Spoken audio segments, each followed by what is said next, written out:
we all realize that it's out there, and it might be higher this year than compared to last year just because of the season that we had last year. But we, like I said, we realize that to get 8, 9, 10 plus wins, it takes a lot of work, a lot of preparation to even get to that point. So, we're not going to take anything lightly. Family, friends, any of them asking about a couple more questions this summer, like, hey, how's the team looking? I'm really, we want to see more wins next year. Yeah, I'm sure. Yeah, I've heard it, but I say the same thing every year. It's like I said, it's a lot of work, and you have to get a lot of breaks in those games.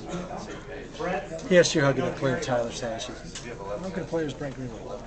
Can you answer that question? That's probably the hardest question. No, I can't answer that question. This is not your favorite part of the college experience, is standing in front of a recorder or a TV camera? I've gotten used to it, gotten better with it, but I'm not one to really talk myself up or say what I'm so great at. So you can ask Tyler or whoever else about that. Now, you're a 4-year leadership council guy. What does that entail, and what does it mean to you to have been? I don't even know how many 4-year guys have been. Probably a lot. Like basically, what's it about? What's the leadership group? Yeah.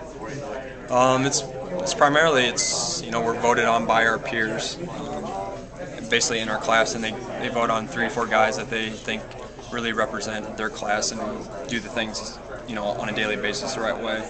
And so we've been voted on that, and we sort of communicate with Coach Ferentz on rules, policy, maybe what we might think is a good suggestion to improve the program. So, and we also, in the leadership group, we sort of are the guys to come talk to if the younger guys or other guys have a issue or problem. So, just.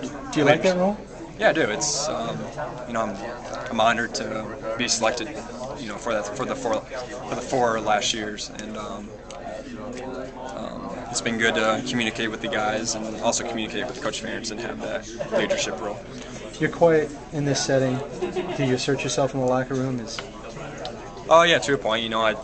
I try to, now being here a senior, just trying to take control of the defensive back group and to a point the defense, and just making sure we're all together on the same page, and when we go out there we all know what we're doing. Is it the leadership role always kind of come naturally to you? I mean, you had that role in high school too.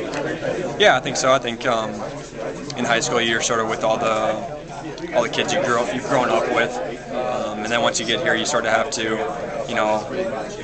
get more assertive and get to know and prove yourself that you're capable of being a leader and really being able to speak up here. So I think I've sort of been in that role. Yeah. Have you grown in it? A little bit.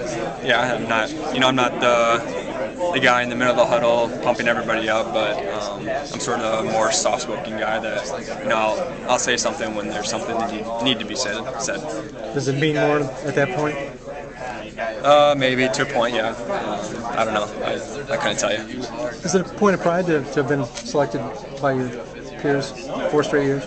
Yeah, like I said, it's an honor to have them think of me as a leader of their class. I'm very honored to do that. You mentioned being a little more quiet and reserved last year.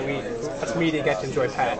Yeah. Is there a Pat on this team for us, or even in the locker room? No, there's nobody that's going to compare to Pat. Maybe the closest, character-wise, is probably Rick. He's a pretty funny guy, but for Pat, there's nobody that's like him. It's important to have familiarity out there, and obviously this team has. How much importance do you guys put on that? Obviously, physically, you guys got to get the job done. Yeah. But knowing where each other's at, is that important coming to this year?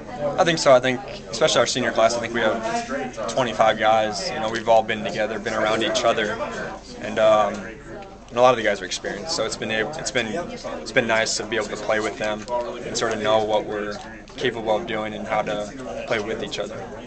Just listening from you to answer other questions, it doesn't sound like you and other players are buying into the hype that the media might be mounting on. Kind of talk about that, because there's a lot of it out there. Yeah, there is. It's we might hear if we go home or if we might be out on Iowa City, but you know, like I said, we don't pay attention to it, we don't listen to it, and we don't really we don't feel satisfied because we hear that. You know, like I said, we understand that it takes a lot of work, a lot of preparation to win those games, and you know, if we take a second to feel like, you know, we've arrived or whatever you might think, you know, we're going to get beat in those games. They say losing makes teams hungry. Can winning make teams hungry? You guys obviously won your last game last year and won a lot of games last year. Yeah. Does that taste of success make you guys hungrier? I think so. I think you know, it just gets the ball rolling for this year, especially with so many guys back. You know, it gives us the opportunity to know how to win and go out there, and you know, we had so many close games last year that we understand that it might come down to the fourth quarter and that, you know, we're going to have to make plays, and